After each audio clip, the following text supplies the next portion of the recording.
থেকে এই তরমুজে কত টাকা সেল হতে পারে এই বছরে আপনার তরমুজ? বছরে মনে করেন 70 থেকে 80 হাজার টাকা ছিল। 70 থেকে 80 হাজার টাকা শুধু 300 ছাড়া। 300 ছাড়া? এই একটা তো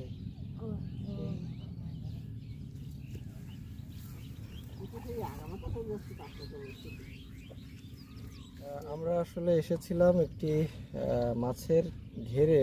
সেখানে এসে দেখি যে মাছের ঘেরের চারপাশে এত সুন্দর করে তরমুজ ক্ষেত তৈরি করছে, যেখানে প্রচুর হলুদ কালারের তরমুজ হয়েছে, পাশের ঘেরে সবুজ কালারের তরমুজ হয়েছে। আসলে এইভাবে একই জমিতে একসাথে দুইটি চাষ করলে আসলে এখানে লস হওয়ার সম্ভাবনা থাকে না।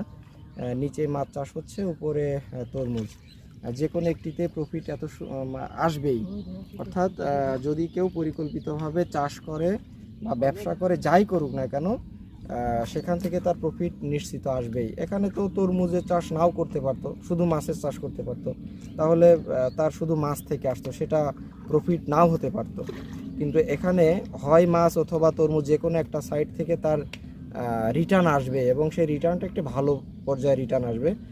যেহেতু এখন তরমুজের সিজন না, আর এই তরমুজটা বাজারে একটু হাই প্রাইসেই বিক্রি হয়, যার ফলে আমার মনে হয় উনি অনেক ভালো একটা প্রফিট করতে পারে। আমরা কৃষকের কাছ থেকে একটু জেনে নিই যে সে কত টাকা আসলে বিক্রি হতে পারে। আসলে ভাই, এখান থেকে এদিকে আসেন, এখান থেকে এই তরমুজে কত টাকা সেল হতে পারে এই বছরে আপনার তরমুজ?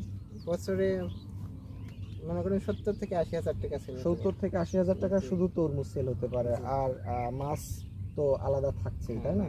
তাহলে আপনার যদি এই ঘের করে এবং সমস্ত খরচ করে, মাছের খরচ করে, তরমুজ থেকে যদি সে খরচটা উঠে আসে, তাহলে মাছ থেকে যা বিক্রি হবে সবই প্রফিট, ঠিক না?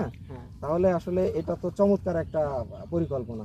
হ্যাঁ, তাহলে প্রতি বছর আপনি এইভাবেই চাষ করছেন, তাই না? প্রতিভাবে চাষ করছি। আচ্ছা, মাছের পরে আবার ধান লাগাচ্ছি। ও আচ্ছা আচ্ছা আচ্ছা আচ্ছা, তাহলে পুরা এই মানে এই ঘেরটা সবসময়ই রানিং আছে ইনকামের উপর। আসলে পরিকল্পিতভাবে যদি সবকিছু করা যায়, অবশ্যই সেখান থেকে রিটার্ন সম্ভব। তো সবাইকে ধন্যবাদ জানিয়ে আবার দেখা হবে কোনো একটি জায়গায়। আসসালামু আলাইকুম।